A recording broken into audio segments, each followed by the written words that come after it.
ओम साई राम। आज हम श्री साईं बाबा जी और चांद पाटिल जी के विषय में बात करेंगे। चांद पाटिल से बाबा की भेंट किस प्रकार हुई। चांद पाटिल नामक व्यक्ति औरंगाबाद के समीप वनों में बहुत समय से भटक रहा था। उसकी घोड़ी कहीं खो गई थी। वह उसे खोजते खोजते थक गया था और घोड़ी के मिलने की कोई आस नहीं उसको दिख रही थी। इतनी सरलता से तो अपनी वस्तु का मोह नहीं छूटता, और वह भी अगर उसकी वह प्रिय वस्तु हो तो वह उसकी प्रिय घोड़ी थी। पालतू पशु से आंतरिक स्नेह का होना स्वाभाविक ही है। कहते हैं कि ईश्वर किसी भी कार्य को करने के लिए स्वयं नहीं आते, वे कोई ना कोई निमित्त बना देते हैं। उस दिन चांद पाटिल के जीवन में जिस क्रांतिकारी घटना का सूत्रपात होना था, उसके लिए घोड़ी का खोना एक निमित्त ही बना। वह काफी खोजबीन के बाद आम के वृक्ष के पास से गुजरा तो वहां एक तेजस्वी फकीर को बैठे पाया। घने वन में बैठे उस फकीर को देख पहले तो पाटिल डर गया। फिर उसने मन को तसल्ली दी कि ये फकीर तो कहीं भी अपनी धुनी रमा लेते हैं। बहते पानी और जोगी का क्या ठिकाना, ये तो कहीं भी बस जाते हैं। बाबा ने उसके हाथ में जीन देखी तो आवाज दी, कहाँ भटकता फिरता है पाटिल। पाटिल पहले तो अपना नाम सुनकर चौंका, फिर उसके कदम अपने आप ही बाबा की ओर उठते चले गए। उसने हाथ जोड़े, बाबा मेरी घोड़ी खो गई है, उसे यहाँ कहाँ खोजने जाऊं। अरे यहाँ वहाँ क्या भटकना, देख वही तो चल रही है, बाबा ने मुस्कुरा कर कहा। अब चांद पाटिल ने बाबा के संकेत की दिशा में जाकर देखा तो उसके आश्चर्य का ठिकाना न रहा। सचमुच उसकी घोड़ी तो वही मजे से घास चर रही थी। उसने घोड़ी को पुचकारा और जीन चढ़ाकर बाबा के पास ला खड़ा किया। बाबा चिलम सजाने की तैयारी कर रहे थे। पाटिल सोच ही रहा था कि घने वन में चिलम जलाने के लिए आग कहाँ से आएगी कि इतने में जो दृश्य दिखा उसने तो उसे भौचक्का ही कर दिया। बाबा ने अपना चिमटा भूमि पे दे मारा और जब चिमटा बाहर आया तो उसमें प्रज्वलित अंगारा था। दूसरा दृश्य तो और भी विस्मयकारी था। सटके के प्रहार से वहां की धरती से पानी निकलने लगा। बाबा ने साफे को पानी से भिगोकर चिलम पर लपेट दिया और चिलम पीकर बोले, ले अब चिलम पीकर सुस्ता ले। बाबा ने चिलम उसकी ओर बढ़ा दी। पाटिल ने चिलम ले ली और मन ही मन विचार करने लगा कि उसके सामने बैठे बाबा कोई साधारण मानुष नहीं है, उच्च कोटि के आध्यात्मिक जीव हैं।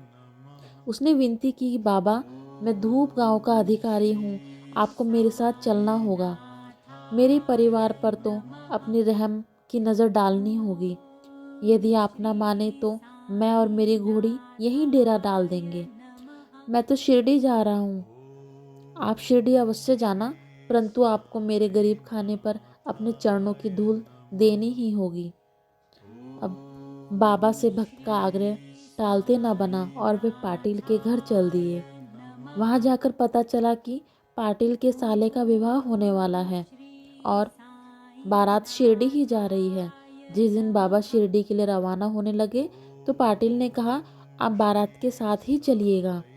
आपका साथ होने से हम संसारियों के कानों में भी कुछ अमृत वचन पड़ जाएंगे।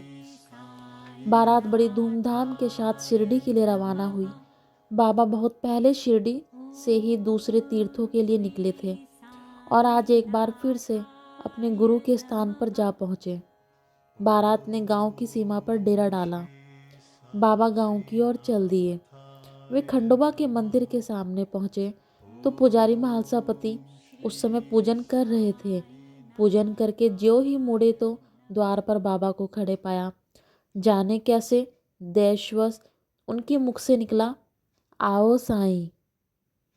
बाबा उस दिन से बस बाबा और फकीर का नाम साईं पड़ गया।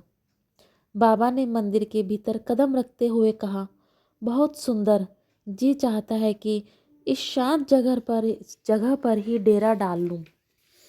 अब पुजारी महालसापति को ना चाहने पर भी कहना पड़ा, साईं, ये तो हिंदू मंदिर है। बाबा बाहर देहली पर ही बैठकर बोले, भाई सबका मालिक एक, क्या हिंदू क्या मुसलमान। मंदिर में जो ईश्वर है, मस्जिद में भी उसी का रूप है। राम कहो या रहीम, सब उस नटवर के ही तो रूप हैं। तुम चिंता ना करो, मैं मंदिर के शांत वातावरण से आकर्षित हुआ हूँ, किंतु मैंने गांव के जीर्ण शीर्ण मस्जिद में ही ठहरने का निश्चय किया है। आज से वही मेरा ठिकाना होगा। अब म्हालसापति को अपने शब्दों पर क्षोभ हुआ और उसने क्षमा याचना की। साईं, मेरे वचनों के लिए मुझे क्षमा करना। मैंने अनजाने में ही आप जैसी पुण्य आत्मा पर दोष लगाया। आप जैसे लोग तो जहाँ बैठ जाते हैं वही मंदिर मस्जिद बन जाता है। अच्छा भाई, अल्लाह तुम पर रहम करे। म्हालसापति और वहाँ उपस्थित अन्य जन एक बार ये अनुमान ही नहीं लगा सके कि अपनी बातों की मोहिनी से उन सबके मन का मोह लेने वाला यह बाबा हिंदू था या मुसलमान। हिंदी ये हमने शिरडी के साईं बाबा से लिया है। और चांद पाटिल और साईं बाबा जी के विषय में जो भी साईं भक्त हैं उनको सबको पता है कि चांद पाटिल और साईं बाबा में क्या संबंध है। लेकिन कुछ लोग बाबा को चांद मियाँ बोलते हैं। तो अगर वह ये कहानी बाबा की असली कहानी सुनेंगे कि बाबा कौन थे और चांद पाटिल जी कौन थे, तो शायद उनको अनुमान और ज्ञात होगा कि वो गलत हैं। चांद पाटिल और साईं बाबा अलग अलग हैं। और सब पर बाबा की रहम नज़र बने। बाबा सब पर अपनी कृपा बनाना। श्री सच्चिदानंद सद्गुरु साईनाथ महाराज की जय। ओम साई राम, जय साई राम। बाबा सबका कल्याण करना।